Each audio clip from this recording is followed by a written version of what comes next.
Good afternoon everyone. आज हम लोग पिछले क्लास में हम लोग ने यूईपी के हमने दो टाइप की रेजिस्टेंस हीटिंग की स्टडी की थी।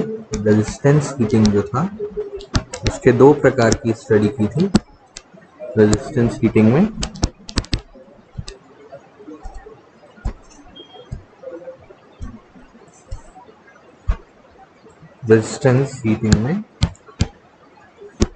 हमने दो प्रकार की चीज़ों की स्टडी की थी। पहला था हमारा डायरेक्ट रेजिस्टेंस हीटिंग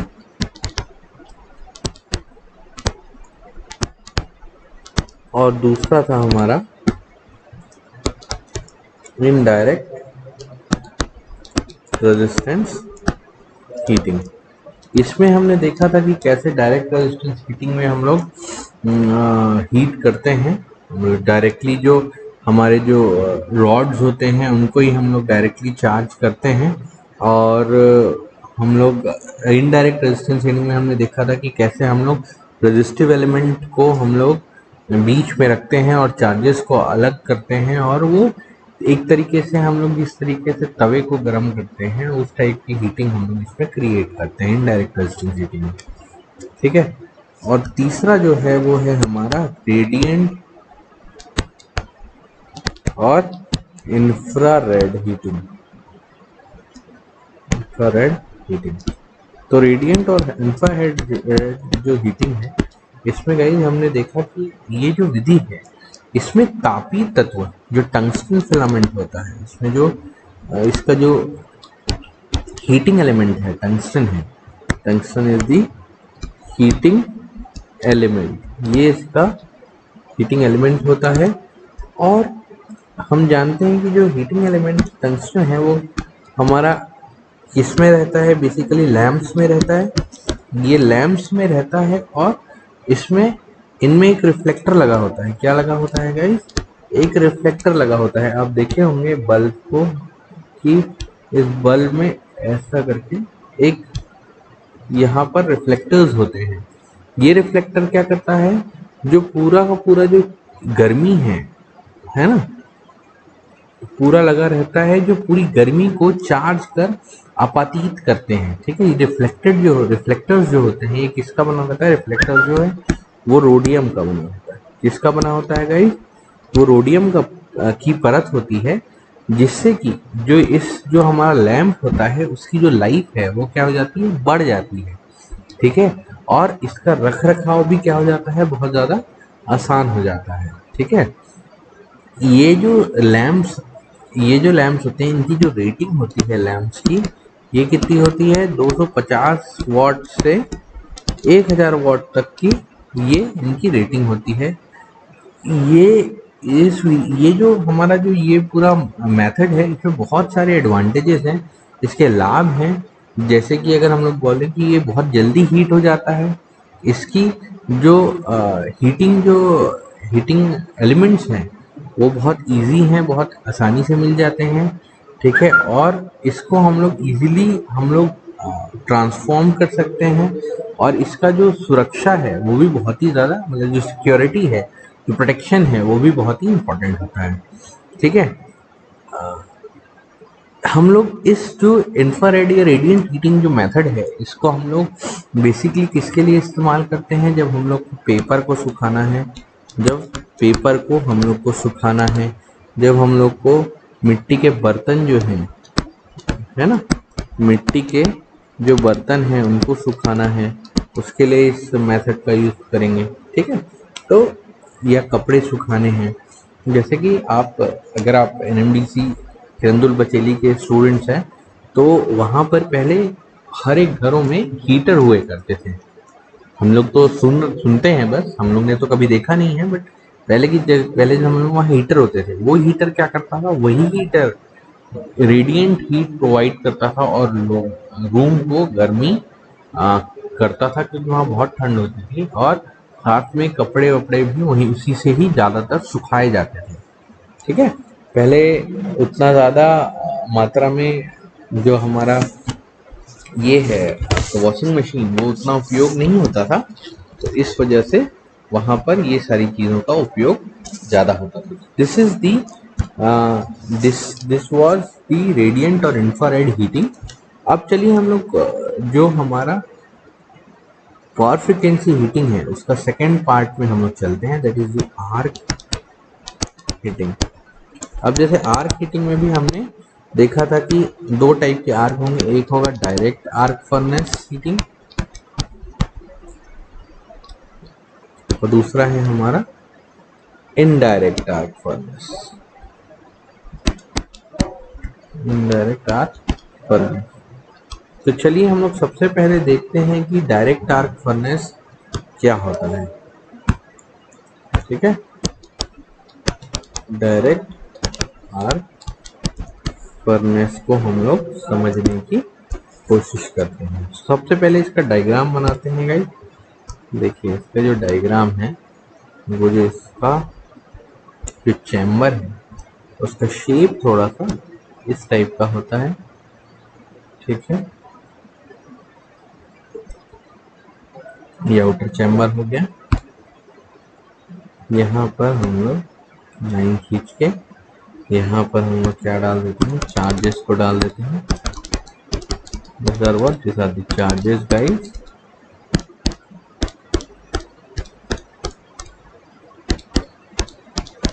ये चार्जेस हैं, यहाँ पर ये हीटिंग चैम्बर है, यहाँ पर दो इलेक्ट्रोड्स हैं।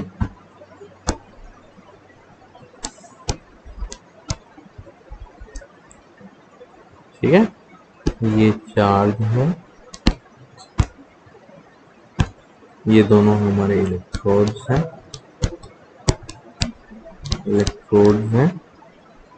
ठीक है।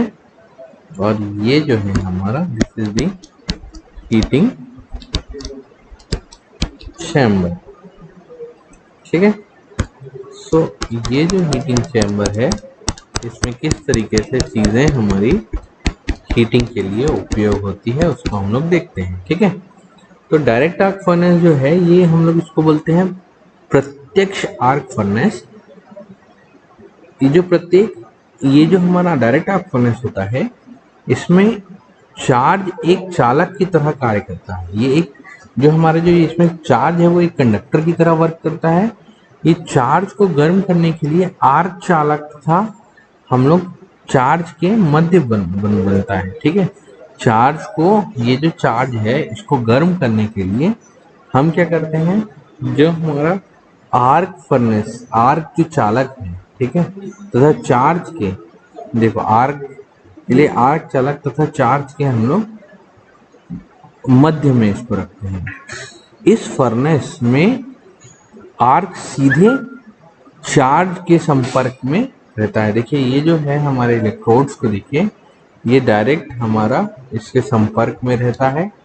ठीक है, और चार्ज में प्रभावित धारा जो है वो डायरेक्ट हमारी विद्युत चुंबकी जो भी हमारा इलेक्ट्रोमोटिव जो इलेक्ट्रोमैग्नेटिक फील्ड जो बनाता है तो जरूरी फेटने स्टीयरिंग करने के क्रिया स्वतः प्रारंभ कर देता है। और जैसे जैसे हमारा हो जाता है वैसे वैसे वो ये राउंड राउंड राउंड हो के हीट करना चालू कर देता है।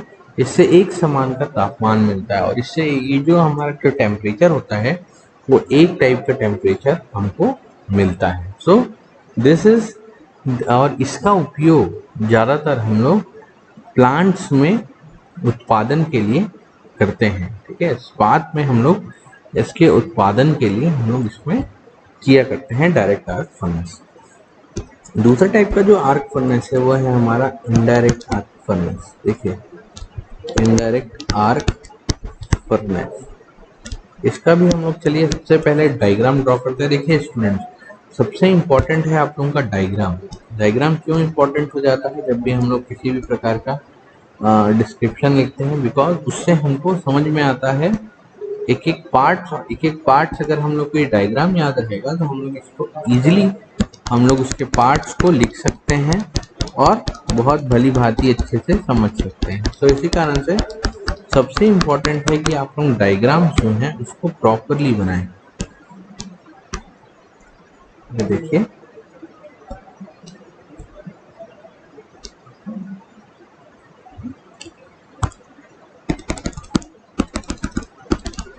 ये हमारे चार्जेस हैं इसमें, ठीक है।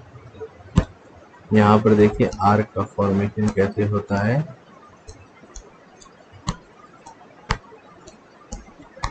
ये आर्क है हमारा, ठीक है। ये इलेक्ट्रोड्स हैं, this are what, this are electrodes, this is what, this is arc, ये आर्क है हमारा। और ये हमारी क्या है, चार्ज है हमारा। और this is the diagram of the indirect arc furnace. तो इसमें आर्क चार्ज के ऊपर दोनों चालकों के मध्य बनता है। देखिए आर्क जो है यहाँ पर, ये दोनों जो इलेक्ट्रोड्स हैं इसके बीच में हमारा बन रहा है।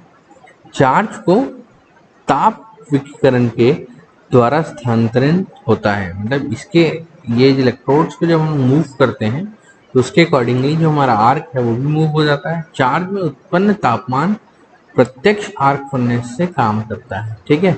और जो इसमें जो हीट जो आर्क डेवलप होता है उससे हम लोग इसका काम करते हैं। इस प्रक्रिया में चार्ज में धारा प्रभावित नहीं होती। देखिए इसमें किसी भी प्रकार का जो करंट है वो फ्लो नहीं करता है चार्ज में, ठीक है। इसी कारण से इसमें फेंटने की क्रिया नहीं। देखिए डायरेक्ट आर्क फर्नेस में हम लोग को फेंटना पड़ रहा था, इसको फेंटना क्यों पड़ रहा था, ताकि क्योंकि इसमें हमारा क्या था, इलेक्ट्रिक करंट था। इसमें कोई इलेक्ट्रिक करंट नहीं होता, जिसके कारण से हमको फेंटने की जरूरत नहीं होती, ठीक है।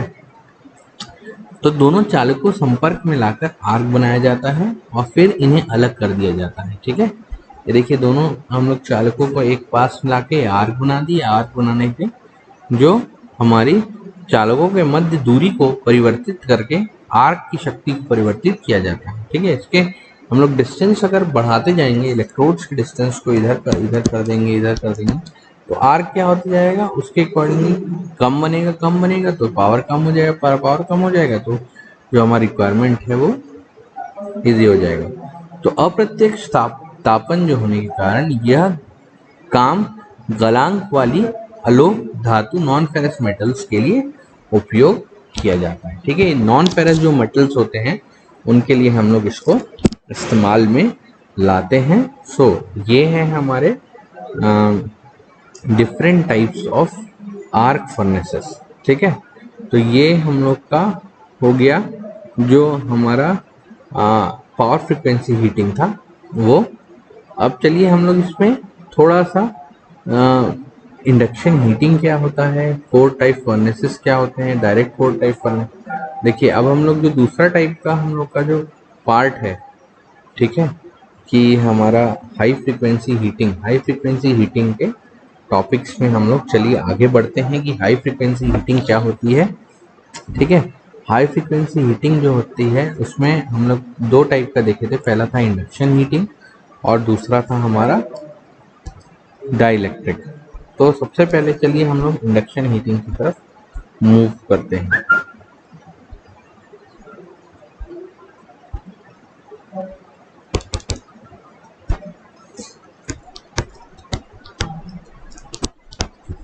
इंडक्शन हीटिंग ये पावर फ्रिक्वेंसी हीटिंग का पहला टाइप है। तो जो इंडक्शन हीटिंग है उसको हम लोग क्या बोलते हैं, प्रेरण तापन। प्रेरण तापन में विद्युत चुम्बकीय क्रिया द्वारा धारा का प्रभाव चार्ज पर होता है। सीधी सी बात, ईएमएफ के द्वारा। इसमें जो इंडक्शन हीटिंग में हम लोग का जो ईएमएफ जो है उसके कारण से उसके प्रभाव से बोलेंगे, जो चार्ज है उस पर हमारा जो करंट है वो फ्लो होता है।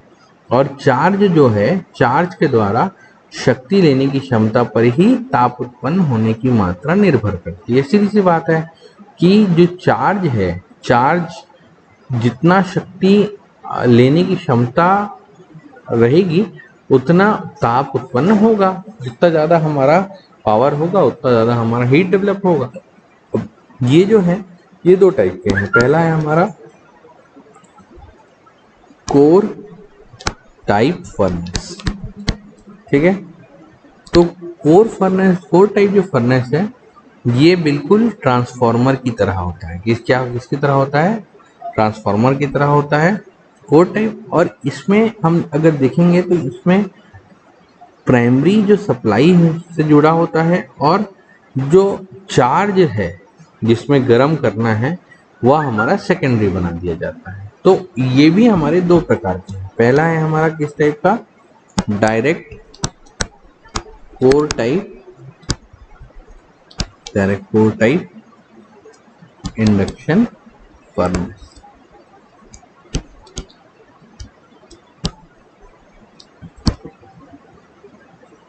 ये इसको हम लोग डायरेक्ट कोर टाइप फर्नेस को नेक्स्ट लेक्चर में हम लोग देखेंगे।